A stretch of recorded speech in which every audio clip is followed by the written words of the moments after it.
हर हर महादेव। ओम नमः शिवाय। श्री शिवाय नमस्तुभ्यम। आप सभी को सावन मास की हार्दिक शुभकामनाएं। आप सभी पर भगवान भोलेनाथ की कृपा सदा सर्वदा बनी रहे। आज की वीडियो में आप सुनेंगे सावन मास महात्म्य का अध्याय 22। पिछली वीडियो में आपने 1 से 21 तक के अध्याय अगर नहीं सुने हैं तो आप लोग उन अध्यायों को भी सुन सकते हैं और महादेव की कृपा को प्राप्त कर सकते हैं। आज सावन मास की इस दिव्य कथा यात्रा का 22वां दिन है और आज दिन है शुक्रवार, जो कि माता लक्ष्मी, माँ पार्वती और दिव्य स्त्री शक्ति के पूजन का शुभ अवसर है। आज हम श्रद्धा से नमन करते हैं भगवान शिव के शिव शक्ति स्वरूप को, जो सृष्टि के सर्वस्व का संगम है। तो आइए आज के अध्याय से पहले हम सभी प्रार्थना करते हैं कि हे शिव शक्ति स्वरूप महादेव, हमें सृष्टि के संतुलन और प्रेम की समझ दें, जिससे हमारा जीवन धर्म, भक्ति और सेवा से परिपूर्ण हो। हे माँ लक्ष्मी, हमारे जीवन में स्थायी समृद्धि, शांति और सौभाग्य प्रदान करें।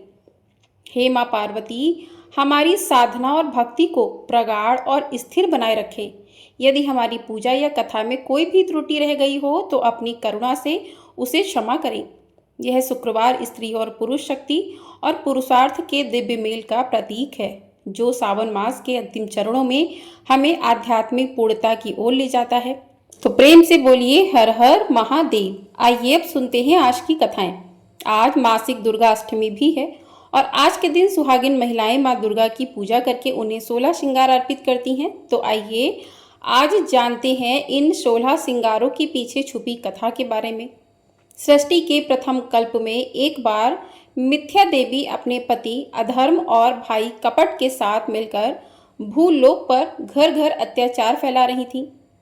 लोक ने अपनी दोनों पत्नियों शुद्ध और पिपासा के साथ मनुष्यों का जीना दुर्लभ कर दिया था। लोग एक दूसरे का धन, भूमि, पुत्री तथा पत्नियों का हरण करने लगे। चारों ओर व्यभिचार, अत्याचार फैल गया। अधर्म और मिथ्या देवी का शासन हो गया। प्रजा त्रस्त होकर त्राहिमाम करने लगी। तब सप्त ऋषियों ने महामाया परमेश्वरी की उपासना की और कठिन तप किया।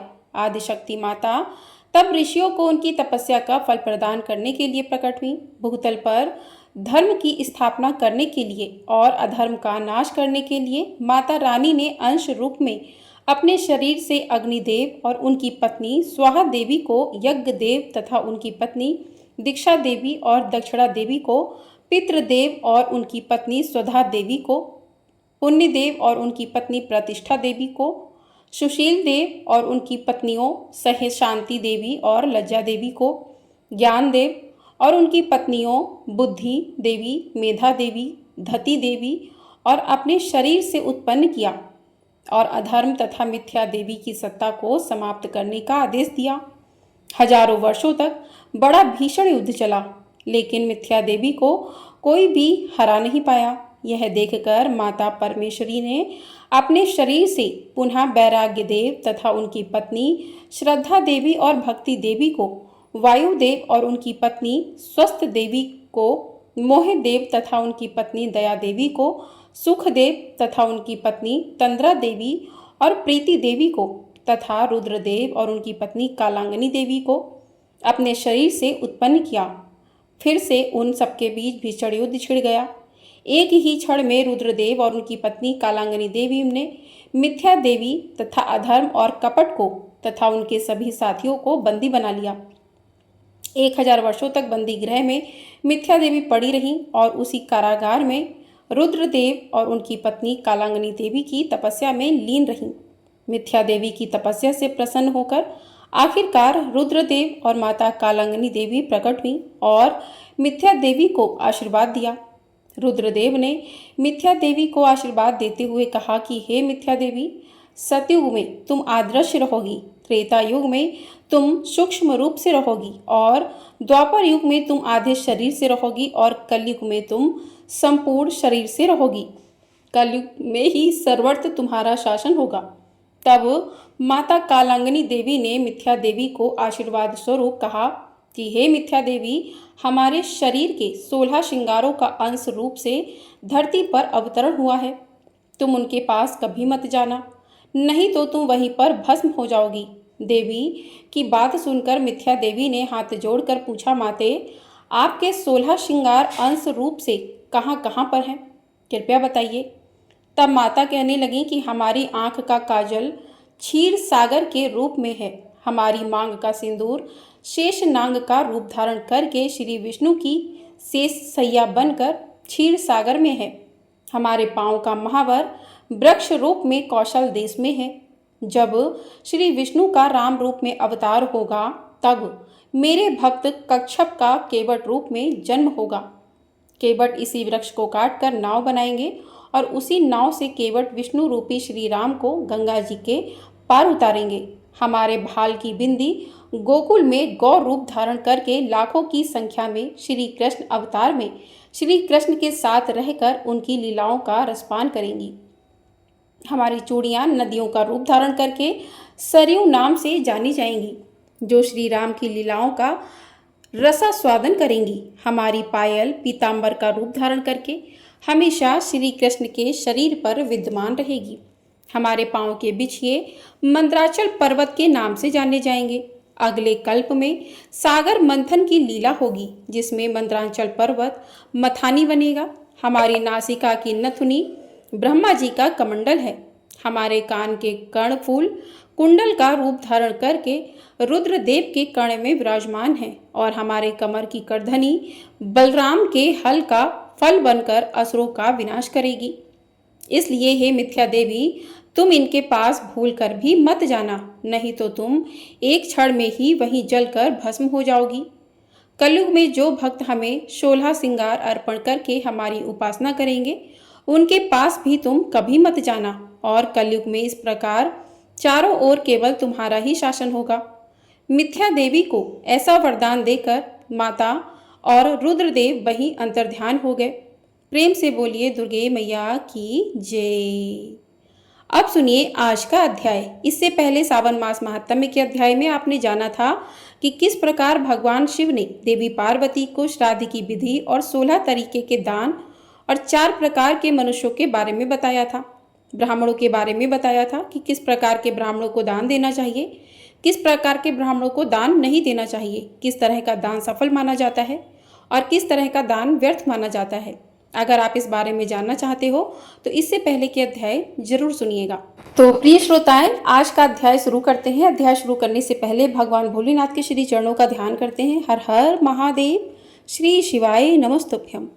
आज के अध्याय में महादेव जी देवी पार्वती जी को गौतम मुनि और प्रेत का संवाद सुना रहे हैं। प्रेतों का उद्धार तथा प्रेत तीर्थ की उत्पत्ति का कारण भी बताएंगे। साथ ही देवी पार्वती के आग्रह पर महादेव जी उन्हें नरकेश्वर का महात्म्य भी सुनाएंगे। महादेव जी देवी पार्वती से कहते हैं कि हे देवी पार्वती, पूर्व काल की बात है, उत्तम व्रत का पालन करने वाले महर्षि गौतम भृगुक से प्रभास क्षेत्र में आए। वे परम पवित्र उत्तरायण में श्री सोमनाथ जी का दर्शन करने की इच्छा से वहां पधारे थे। सोमेश्वर का दर्शन तथा संपूर्ण तीर्थों में स्नान करके गौतम जी प्रभास में ही तीर्थ भ्रमण करने लगे। घूमते घूमते गात्रक्ष क्षेत्र तीर्थ में गए। उसकी सीमा पर पहुंचते ही उन्हें वैष्णव वन दिखाई दिया, जो भगवान विष्णु को बहुत ही प्रिय है। उस वन में 100 धनुष तक फैला हुआ पुरुषोत्तम क्षेत्र है। वहां सीमा पर पहुंचकर उन्होंने कहा, महाभयंकर विशालकाय 5 प्रेतों को देखा, जो बड़े बड़े वृक्षों पर बैठे हुए थे। उनके केश ऊपर की ओर उठे हुए थे। उन प्रेतों को देखकर वे भय से थर्रा उठे। फिर भी धैर्य धारण करके देर तक कुछ सोच विचार करके उन्होंने पूछा, अहो, यह विकराल देह धारण करने वाले तुम कौन लोग हो? तब प्रेतों ने कहा, महामना, हम लोग प्रेत हैं और इस तीर्थ को श्रेष्ठ और पुण्यमय सुनकर बहुत दूर से यहाँ आए हैं, परंतु हमें इसके भीतर प्रवेश की आज्ञा नहीं मिलती। कुछ अदृश्य दूतों ने हमें मार मार कर जर्जर कर दिया है। हम में से यह एक लेखक है, दूसरा रोहक है, तीसरा शीघ्रघ है, चौथा सूचक है और 5वें में मैं सबसे बड़ा पापी हूँ। मेरा नाम परित है। तब गौतम मुनि ने पूछा कि तुम लोग तो प्रेत योनि में पड़े हुए हो, फिर तुम्हारे ये लेखक आदि नाम भला कैसे हुए? गौतम मुनि का प्रश्न सुनकर प्रेत बोले कि इसके पास जब कोई ब्राह्मण याचना करने आता है तब यह पृथ्वी पर कुछ लिखने लगता है। उसे हाँ या ना कुछ भी उत्तर नहीं देता था, इसलिए यह लेखक नाम से सूचित हुआ है। हमारा यह दूसरा साथी किसी याचक ब्राह्मण को देखते ही भय से महल की छत पर चढ़ जाता था, इसलिए इसका नाम रोहक अर्थात चढ़ने वाला हुआ। इस तीसरे पापी ने राजा से बहुतेरे ब्राह्मणों के विषय में यह सूचना दी यानी चुगली खाई कि यह तो बड़े धनाढ्य हैं, इसलिए इसकी सूचक नाम से अर्थात चुगलखोर नाम से ही प्रसिद्धि हुई। यह चौथे महाशय ब्राह्मणों द्वारा याचना करने पर प्रतिदिन भागकर शीघ्रतापूर्वक आगे बढ़ जाया करते थे, किसी को कुछ भी नहीं देते थे, इसलिए इन्हें शीर्घक कहा गया है। मैं ब्राह्मणों को सदा परीक्षित अर्थात बासी कदन देता था और खुद मिष्ठानों से ही पेट भरता था, इसलिए मैं परशित नाम से धरती पर प्रसिद्ध हो गया हूँ। गौतम मुनि ने पूछा, संसार में कोई भी प्राणी बिना भोजन के नहीं रहते, इसलिए बताओ तुम लोग क्या भोजन करते हो। प्रेतों ने कहा कि हे ब्राह्मण, जहाँ भोजन के समय आपस में कलह होने लगता है वहाँ उस अन्न के रस को हम ही खाते हैं। जहाँ मनुष्य बिना लिपि पुती धरती पर खाते हैं, जहाँ ब्राह्मण स्वचाचार से भ्रष्ट होते हैं, वहाँ हमको भोजन मिलता है। जो पैर धोए बिना खाता है, जो दक्षिण की ओर मुंह करके भोजन करता है, अथवा जो सिर में वस्त्र लपेट कर भोजन करता है, उसके उस अन्न को सदा प्रेत ही खाते हैं। जहाँ रजस्वला स्त्री, चांडाल और सुअर श्राद्ध के अन्न पर दृष्टि डाल देते हैं, वह अन्न हम प्रेतों का ही भोजन होता है। जिस घर में सदा जूठन पड़ा रहते रहे, निरंतर कलह होता रहे और बलि वैश्य देव ना किया जाता हो, वहाँ हम प्रेत लोग ही भोजन किया करते हैं। अब ब्राह्मण ने पूछा, कैसे घरों में तुम्हारा प्रवेश नहीं होता, यह बात मुझे सच सच बताओ। प्रेत बोले कि हे मुनिवर, जिस घर में बलि वैश्योदेव होने से धुएं की बत्ती उठती दिखाई देती है, उसमें हमारा प्रवेश कभी नहीं होता। जिस घर में सवेरे सवेरे चौका लग जाता है तथा वेद मंत्रों की ध्वनि होती रहती है, वहाँ की किसी भी वस्तु पर हमारा अधिकार नहीं होता। गौतम मुनि ने फिर पूछा, किस कर्म के परिणाम से मनुष्य प्रेत भाव को प्राप्त हो जाता है, यह भी बताइए। तब प्रेत कहने लगे कि जो धरोहर हड़प लेते हैं, झूठे मुंह यात्रा करते हैं तथा गौ और ब्राह्मणों की हत्या करने वाले हैं, वे प्रेत योनि को प्राप्त होते हैं। जो दूसरों की चुगली खाने में लगे रहते हैं, झूठी गवाही देते हैं और न्याय के पक्ष में कभी नहीं रहते, वे मरने पर प्रेत बनते हैं। जो सूर्य की ओर मुंह करके थूक, खंखार और मलमूत्र त्याग करते हैं, वे प्रेत शरीर प्राप्त करके दीर्घकाल तक उसी में स्थित रहते हैं। गौ, ब्राह्मणों तथा रोगियों को जब कुछ दिया जाता हो, उस समय जो ना देने की सलाह देते हैं, वे भी प्रेत ही बनते हैं। अगर शूद्र का अन्न पेट से रहते हुए ब्राह्मण की मृत्यु हो जाए, तब वह अत्यंत भयंकर प्रेत बन जाता है। विप्रवर, हे विप्रवर, जो अमावस्या तिथि में मंदोन्मत्त होकर हल में 3 बैलों को जोतता है, वह मनुष्य प्रेत होता है। जो विश्वासघाती, ब्रह्म हत्यारा, स्त्री वध करने वाला, गौ घाती, गुरु घाती और पितृ हत्या करने वाला है, वह मनुष्य भी प्रेत होता है। मरने पर जिसके लिए 16 एकोद्दिष्ट नहीं किए जाते हैं, उसको भी प्रेत योनि की ही प्राप्ति होती है। अब गौतम मुनि ने फिर पूछा, किस कर्म के परिणाम से मनुष्य प्रेत योनि में नहीं पड़ता है, यह सभी मुझे बताओ। तब प्रेत कहने लगे कि जो तीर्थ यात्रा में तत्पर, देव पूजा परायण तथा सदा ब्राह्मण भक्त रहता है, वह प्रेत कभी नहीं बनता। जो प्रतिदिन शास्त्र सुनता, नित्य पंडितों की सेवा करता और वृद्ध पुरुषों से अपना संदेह पूछता है, वह प्रेत नहीं होता। जो पवित्र गया तीर्थ में जाकर श्राद्ध करता है, उसके वंश में कोई प्रेत नहीं होता। इसलिए हम बड़ी ही दूर से यहाँ शीघ्रता पूर्वक आए हैं, किंतु इस पुण्य क्षेत्र में प्रवेश ही नहीं कर पाए। इस प्रेत शरीर से हमारा मन खिन्न हो गया है। इसलिए हे महाभाग, अब आप ही प्रयत्न पूर्वक हम लोगों के आश्रय बन जाइए। गौतम मुनि ने पूछा, अच्छा बताइए, तुम सभी का उद्धार किस प्रकार होगा।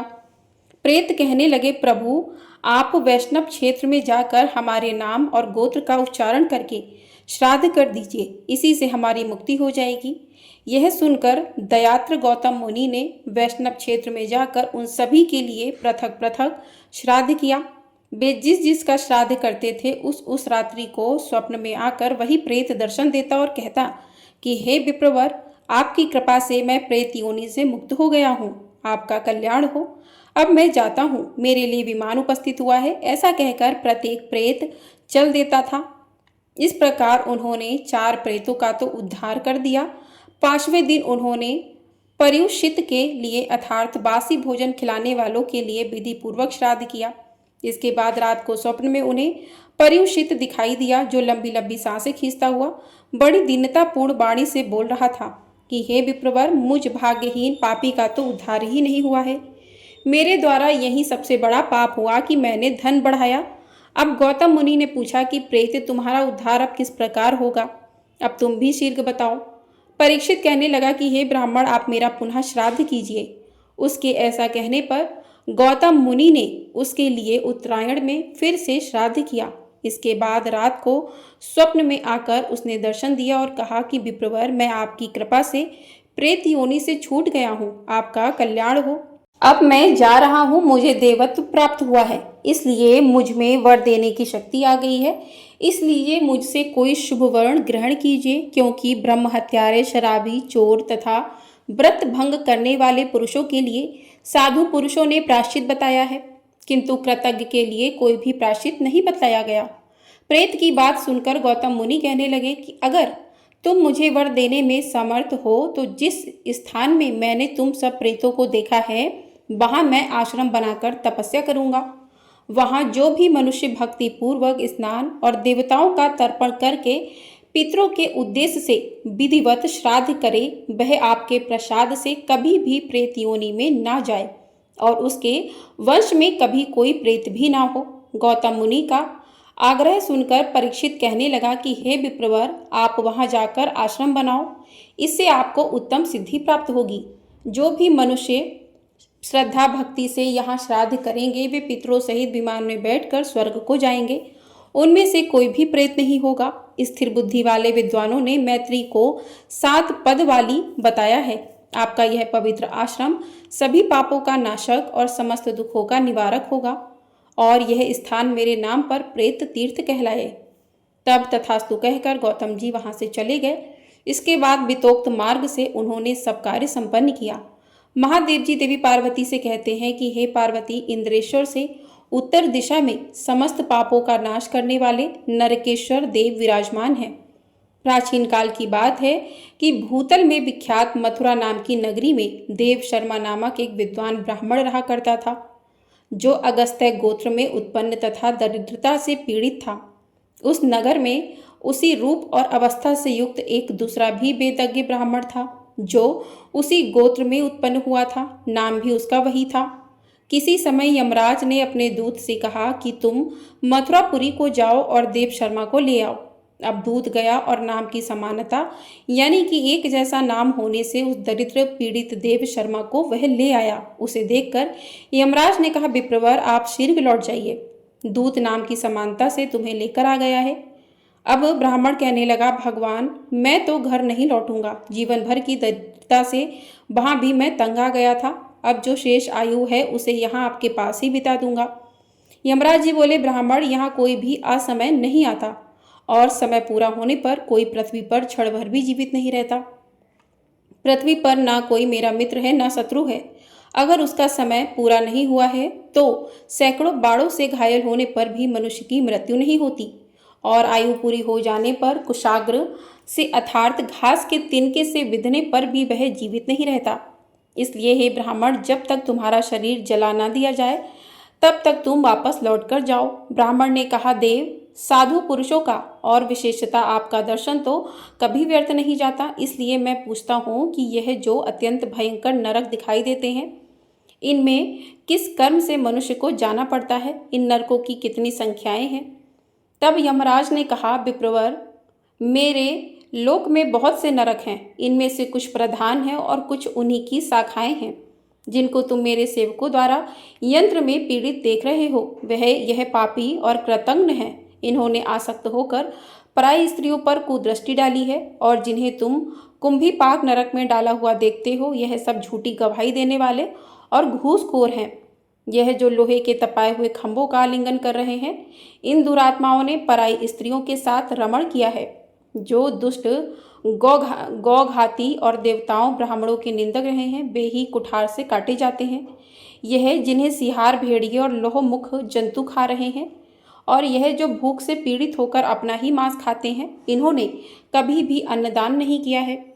जो लोग सदा गौ और ब्राह्मणों के विनाश के लिए यत्नशील रहे हैं, यही रक्त, पीव और चर्बी खा रहे हैं। इसी प्रकार तरह तरह के पापों का फल भोग कराने के लिए तरह तरह के नरक हैं। जो प्रभास क्षेत्र में जाकर नरकेश्वर शिव का दर्शन करता है, उसे कभी नरक नहीं देखना पड़ता। नरकेश्वर की स्थापना सब मैंने ही की है। यह सुनकर वह ब्राह्मण अपने घर को लौट गया और धर्मराज के वचन का स्मरण करके प्रभास क्षेत्र में जाकर जीवन भर नरकेश्वर की आराधना में लीन होकर अंत में उत्तम सिद्धि को प्राप्त हुआ। इसलिए सर्वथा प्रयास करके भक्तिपूर्वक नरकेश्वर का दर्शन करना चाहिए। अति पातकों से युक्त मनुष्य भी उनके दर्शन से नरक में नहीं पड़ता। आश्विन कृष्ण चतुर्दशी को जो वहाँ विधि पूर्वक श्राद्ध करता है, वह अश्वमेघ यज्ञ का फल पाता है। इसके बाद महादेव जी ने देवी पार्वती को जो भी प्रसंग सुनाया, उसका विवरण आप सभी अगले अध्याय में सुनेंगे। आज का अध्याय यहीं पर समाप्त होता है। प्रेम से बोलिए हर हर महादेव। ओम नमः शिवाय। अब करते हैं भगवान भोलेनाथ जी की आरती। ओम जय शिव ओमकारा, प्रभु हर शिव ओमकारा, ब्रह्मा विष्णु सदा शिव अर्धांगी धारा। ओम जय शिव ओमकारा, एकानन चतुरानन पंचानन राजे, हंसानन गरुड़ासन वृषवाहन साजे। ओम जय शिव ओमकारा। दो भुज चार चतुर्भुज, दस भुज अति सोहे, त्रिगुण रूप निरुक्ता त्रिभुवन जन मोहे। ओम जय शिव ओमकारा। अक्षमाला बनमाला मुंडमाला धारी, चंदन मृगमत सोहे भाले शशिधारी। ओम जय शिव कारा। श्वेतांबर पीतांबर बागंबर अंगे, सनकादिक भूतादिक ब्रह्मादिक संगे। ओम जय शिव ओमकारा। कर के मध्य कमंडल चक्र त्रिशूल धरता, जग हरता जग भरता जग पालन करता। ओम जय शिव ओमकारा। ब्रह्मा विष्णु सदा शिव जानत अविवेका, प्रणवाक्षर के मध्य ये तीनों एका। ओम जय शिव ओमकारा। काशी में विश्वनाथ विराजत नंदनी ब्रह्मचारी, नित्य उठ भोग लगावत महिमा अति भारी। ओम जय शिव ओमकारा। त्रिगुण शिव जी की आरती जो कोई नर गावे, कहत शिवानंद स्वामी सुख संपत्ति पावे। ओम जय शिव ओमकारा। ओम जय शिव ओमकारा, प्रभु हर शिव ओमकारा, ब्रह्मा विष्णु सदा शिव अर्धांगी धारा। ओम जय शिव ओमकारा। हर हर महादेव। ओम नमः शिवाय। श्री शिवाय नमस्तभ्यम। तो प्रिय श्रोताओं, इस प्रकार से आज की कथा भगवान की आरती पूर्ण हुई। आपको वीडियो पसंद आई हो, वीडियो को लाइक कर दीजिएगा। चैनल पर नए हैं तो चैनल को सब्सक्राइब भी कर लीजिएगा। आपको हमारे चैनल पर इसी प्रकार से सावन की आगे आने वाली कथाएं भी सुनाई जाएंगी। और ढेर सारा अपना प्यार ज़रूर दीजिएगा। कमेंट बॉक्स में हर हर महादेव भी अवश्य लिखिएगा। हर हर महादेव। ओम नमः शिवाय।